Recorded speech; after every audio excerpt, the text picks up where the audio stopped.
Untuk mengetahui perkembangan kasus 72 siswa SMA 5 Bengkulu diberhentikan dari sekolah, sudah bergabung bersama kami Wakil Ketua Komisi 10 DPR RI Lalu Hadrian Irvani dan Kuasa Hukum 72 siswa Hartanto. Selamat malam Bapak-Bapak. Selamat malam, Pak. Selamat malam. Pak, saya akan ke Bang Hartanto dulu mungkin. Saat ini bagaimana perkembangan pengusutan kasus ini? Apakah sudah ada update dari otoritas terkait, Bang Hartanto? Ya baik. Sepanjang ini permasalahan ini dari kami kuasa hukum, kami sudah melakukan upaya hukum melaporkan ke Ombudsman masalah maladministrasi, kemudian kami sudah melaporkan ke HAM ya, masalah hak anak ini seperti apa. Nah terakhir perkembangannya bahwa anak-anak kami ini sudah menerima surat pemberitahuan dari Kepala Sekolah SMA 5 Kota Bengkulu yang pada intinya mengatakan bahwa diharapkan agar tidak hadir mengikuti proses belajar mengajar dikarenakan tidak terdaftar data Dapodik. Jadi seperti ini kedudukannya bahwa klien kami ini anak-anak ini bukan tidak terdaftar tapi tidak didaftarkan di data Dapodik. Karena mengapa? Mereka sudah mengikuti tes atau pendaftaran jalur resmi. Itu kan ada jalur domisili, prestasi, afirmasi. Nah, mereka mengikut ini. Nah, setelah timbulnya SK kelulusan, barulah mereka ini mendaftarkan di sekolah SMA 5. Ini bukti daftarnya ada. Kemudian membeli baju. Ini daftarnya ada. Kemudian mereka di absen. Ini absen dari SMA 5. Barulah mereka ini belajar seperti biasa. Nah, yang jadi masalah surat ini surat pemberitahuan biasa. Jadi menurut kami, pandangan kami sebagai kuasa hukum, surat pemberitahuan biasa ini tidak ada konsekuensi hukum terhadap orang yang memberinya. Lain halnya dengan keputusan atau surat edaran atau keputusan yang lain. Oke. Nah, beranjak dari ini, anak-anak kami ini sekarang itu sudah tidak belajar lagi di kelas. Karena mengapa? SMA 5 sudah mengeluarkan bangku-bangku. Kemudian anak ini belajar sekarang di perpus. Terkadang belajarnya di kantin. Nah, inilah yang jadi permasalahan yang menurut kami itu menurut undang hak-hak asasi anak maka tidak terjamin lagi kepastian hukumnya akibat dari perbuatan dari pihak SMA 5 ini ya. Oke, kalau dari DPR Bang Lalu gimana? DPR menyoroti kasus ini karena ini bukan pertama kalinya terjadi berdasarkan informasi yang kami dapatkan. Ya, ini yang terjadi di SMA 5 Bengkulu ini memang salah satu kelemahan dari pelaksanaan SPMB yang tahun ini mulai diberlakukan. Seharusnya pihak sekolah maupun dengan Dinas Pendidikan Provinsi harus ada koordinasi. Karena di dalam Permendikbudristek itu telah dinyatakan bahwa maksimal di dalam satu ruang kelas atau rombel, ruang belajar itu maksimal siswanya adalah 36. Nah, kemungkinan yang terjadi di SMA 5 Bengkulu ini, siswa dalam satu kelas itu lebih dari 36. Nah, di SPMB tahun ini berbeda dengan PPDB di tahun-tahun sebelumnya. Kalau PPDB di tahun-tahun sebelumnya, server Dapodik yang dikelola langsung oleh Kementerian Pendidikan Dasar dan Menengah itu tetap dibuka. Tetapi di SPMB tahun ini, server Dapodik atau aplikasi Dapodik yang ada itu maksimal jumlah siswa per rombel adalah 36. Sehingga ketika sekolah menginput dalam satu kelas lebih dari 36, maka tentu tidak bisa masuk. Nah, yang saya sayangkan, kenapa SMA 5 Bengkulu ini tidak berkoordinasi dengan Dinas Pendidikan Provinsi, kemudian Dinas Pendidikan Provinsi juga tidak berkoordinasi dengan Kementerian Pendidikan Dasar dan Menengah. Nah, kalau saja pada saat mereka menerima siswa lebih dari rombel sesuai dengan peraturan yang berlaku, saya rasa tidak akan terjadi hal seperti ini. Oke lah. Jadi ini salahnya sekolah atau Dinas Pendidikan atau kementerian? Ya, Kementerian sudah jelas melalui Permendikbudristek waktu zaman Pak Nadiem dan sampai dengan hari ini belum dicabut. Waktu zaman sampai zamannya Pak Mukti hari ini belum dicabut, bahwa dalam satu rombel itu jumlah siswa maksimal 36.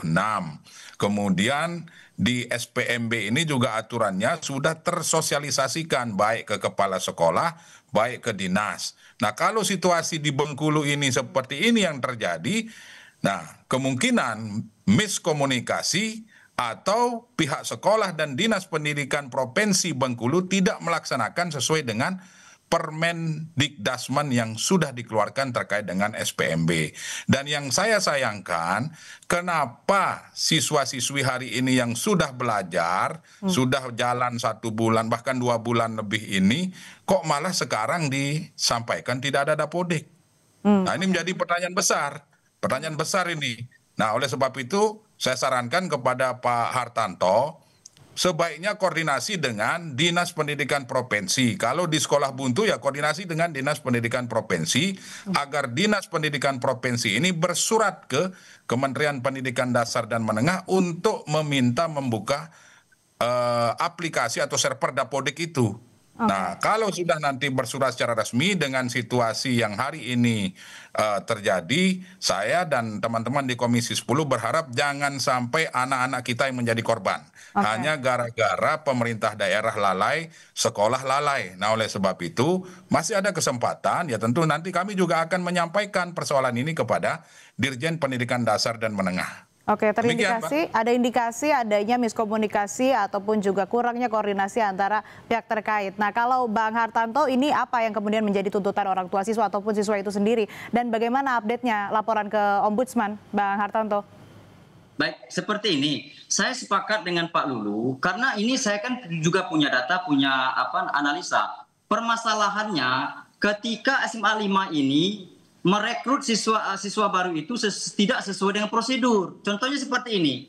Jadi kota satu angkatan SMA 5 itu berjumlah 432 orang, oke. Nah, sedangkan yang diumumkan mereka ini di 334 orang. Jadi ada Pak, Bu, itu ada selisih 98 yang tidak diumumkan. Nah, yang ini yang jadi pertanyaan. Nah, sekarang ini posisi anak 98 ini yang menjadi pertanyaan kami, bahkan ada anak-anak yang tidak lulus, yang cadangan, dan yang lebih fatal lagi diduga ini ya, kami juga punya data dan sudah berkoordinasi dengan inspektorat, ada anak-anak yang tanpa tes, Pak. Dia tetap sekolah, sekarang masih ada. Sekarang kami menunggu LHP Ombudsman itu sudah ada, mungkin ada sanksi nanti dari pemerintah atau seperti apa. Nah, terhadap anak ini kami menginginkan, karena terhadap permasalahan ini psikis anak, Pak Bu, yang kena. Ini anak-anak kami ini sudah ada 2 orang yang melakukan cek kesehatan di dokter psikologis. Karena mereka tertekan. Belum lagi sama guru-gurunya, belum lagi sama teman-temannya, rasa malu dan sebagainya macamnya, mereka tertekan. Ini ada 2 orang yang seperti ini. Jadi kami maksudkan solusinya kan masih ada, Pak. Kalau saya baca ini, itu kan di masalah rumbel itu diatur di Permen Ristek kita nomor 47 2003 itu. Itu kan pasal pasal 8 itu kan ada pengecualian. Ini saya bacakan. Dalam hal terdapat keterbatasan jumlah satuan pendidik yang dapat diakses oleh peserta didik dalam satu wilayah dan atau terdapat keterbatasan jumlah pendidik pada satuan pendidikan, jumlah peserta didik per rombong belajar dapat dikecualikan dari ketentuan sebagaimana maksud pada ayat 2. Nah, di Bengkulu ini turunan dari permen ini mengenai aturan jumlah siswa itu diatur dalam keputusan kepala dinas itu sendiri. Nah, makanya di sini Pak, dalam keputusan kepala dinas ini khusus Bengkulu itu tidak sama. Contohnya ini SMA 3 Kota Bengkulu. Itu 39 orang. Artinya kan bisa berlebih. Kemudian ada lagi SMK 1 14 orang. Artinya kan bisa lebih. Sedangkan ini kan kekuatannya keputusan kepala dinas. Bisa ini direvisi, dicabut atau seperti apa agar anak-anak ini tetap tercover. Tetap bersekolah dan dapat dapodiknya dia mau sesuai dengan Undang-Undang Hak Asasi Manusia bahwa anak ini berhak memilih tempat didik dan berhak juga dididik. Oke. Oke Bang, lalu ini kan sampai juga mengena atau terkena psikis dari anak-anak atau siswa yang terdampak tadi. Ada 2 orang yang harus menjalani ataupun juga sudah mendatangi psikolog begitu. Ini artinya dampaknya sangat serius juga bagi mental dan juga psikis anak-anak. Ini bagaimana DPR Komisi 10 apakah berencana akan mengadakan rapat koordinasi dengan Kemendikbudristek mungkin menyikapi hal ini? Iya, saya tadi sore juga ketika membaca media terkait dengan kisruh 72 siswa yang di Bengkulu ini langsung menghubungi pihak Kementerian Pendidikan Dasar dan Menengah, baik Dirjen Dikdasmen maupun Kepala Pusdatin.